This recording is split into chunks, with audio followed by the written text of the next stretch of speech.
आणि त्याचे आईबाबा बाहेर गेले होते. त्यानंतर ते चालत चालत घराकडे निघाले. ते जात असताना हत्तीबाळाने आईबाबाला म्हटले की मी मित्रांसोबत थांबतो, तुम्ही जा घरी. त्यानंतर छोटा हत्ती शेळ्यांकडे आला. ते सगळे चांगले मित्र होते. तिथे खूप शेळ्या होत्या. त्यांच्याशी छोटा हत्ती गप्पा मारू लागला. त्यातील काही शेळ्यांना दोस्त हत्तीने पाठीवरती बसवले.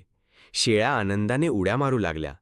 असे थोडा वेळ खेळून झाल्यावर सर्व शेळ्यांनी हत्तीला आराम करायला सांगितले आणि त्या हत्तीभोवती उभा राहिल्या.